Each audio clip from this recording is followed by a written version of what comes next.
This is USVI News, your Virgin Islands connection. Hi, everyone. Thanks so much for joining us for USVI News. I'm Emily Matson. On St. Thomas, Virgin Islands police have a homicide investigation on their hands. Just before 9 o'clock on Thursday, a citizen called 911 to report a man was shot in the upper body and was slipping in and out of consciousness. Police and emergency medical crews quickly responded, rushed him to the hospital where he died from his injuries. The victims identified as 35-year-old Jasim Denver Thompson. The Major Crimes Unit is investigating. Anyone with any information is asked to call VIPD, 911, or Crime Stoppers VI.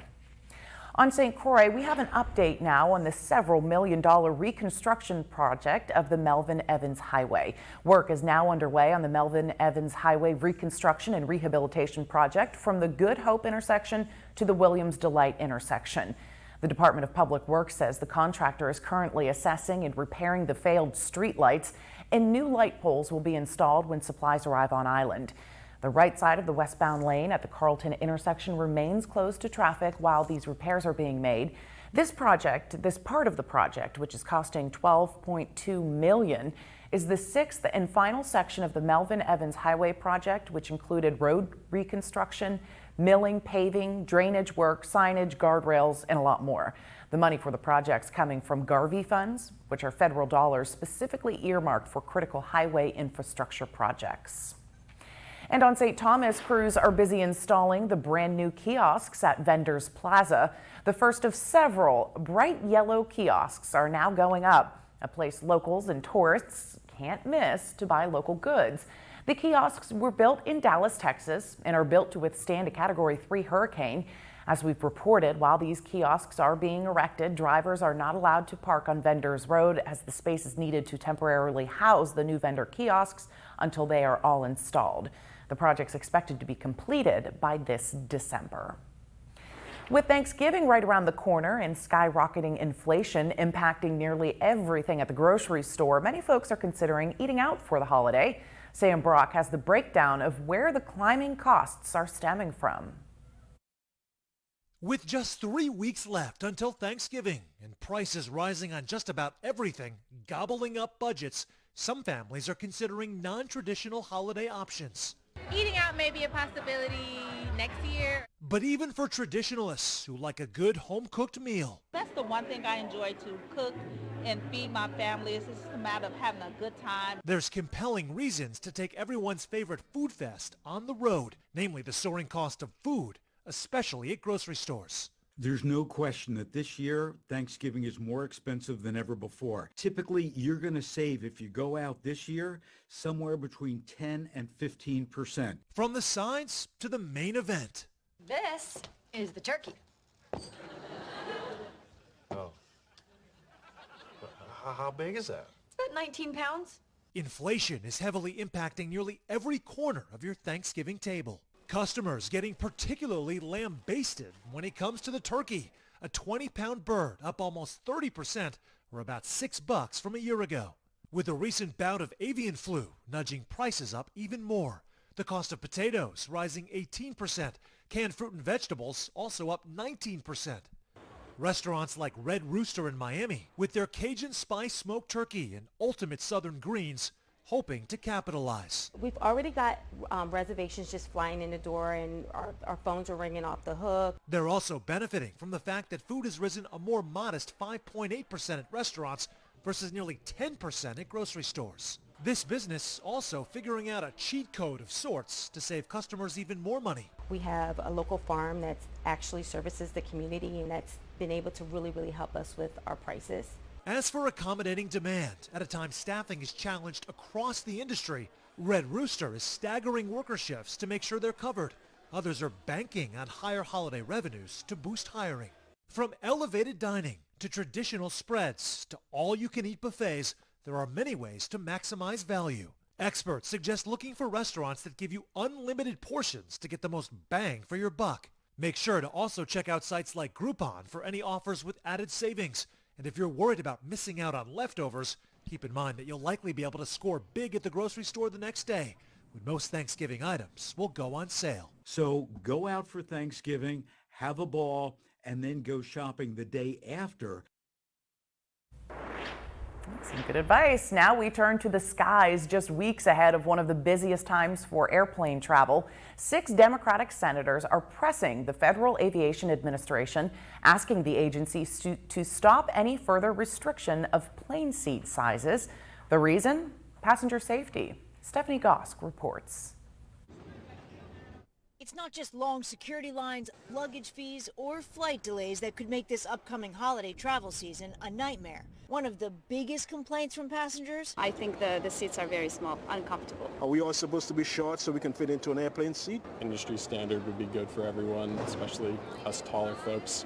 Similar messages overwhelming the responses to the FAA's request for feedback about whether standard plane seat sizes are needed for safety reasons, like an emergency evacuation. If the seats are too cramped together, that's going to make it hard for many folks to be able to get off that aircraft quickly. Within the over 26,000 comments in the FAA's public forum, travelers telling the agency everything from flying has become torture to seats are too small and legroom is too small.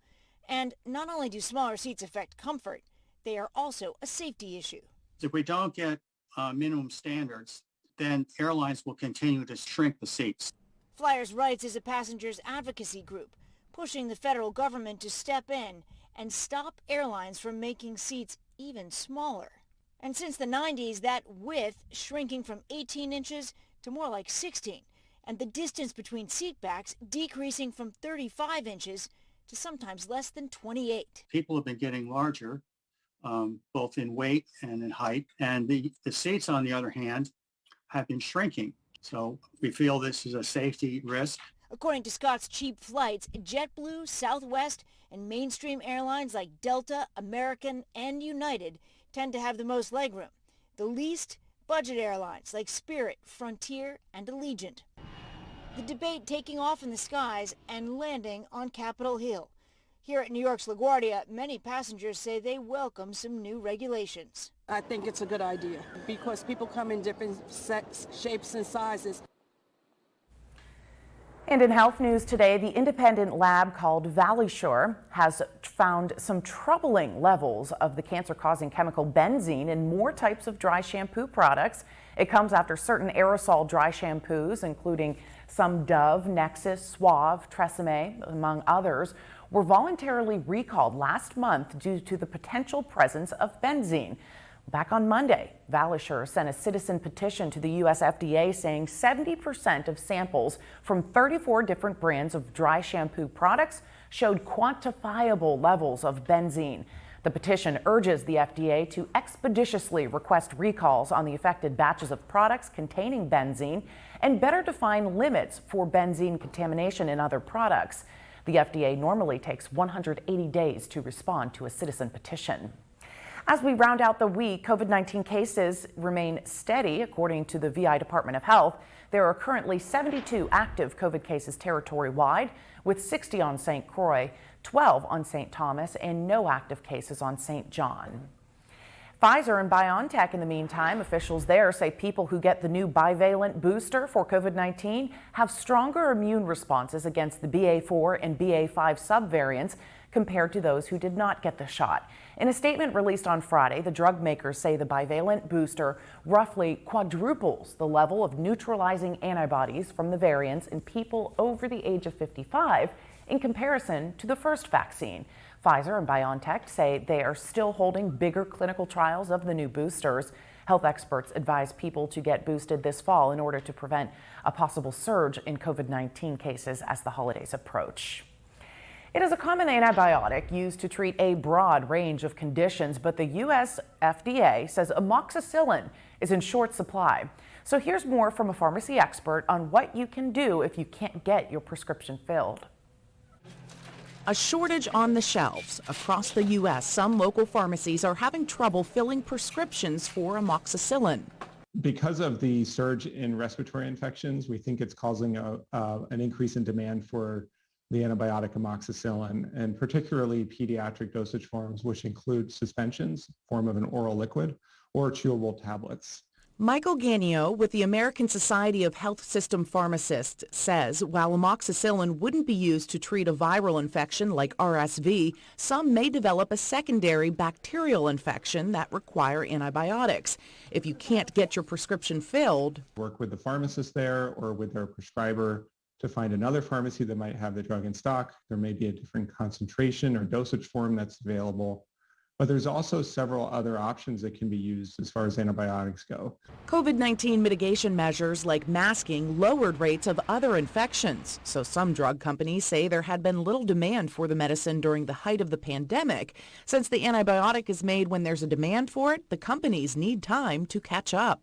In this case, there are some allocations, meaning the pharmacies can't order up more than what they normally stock.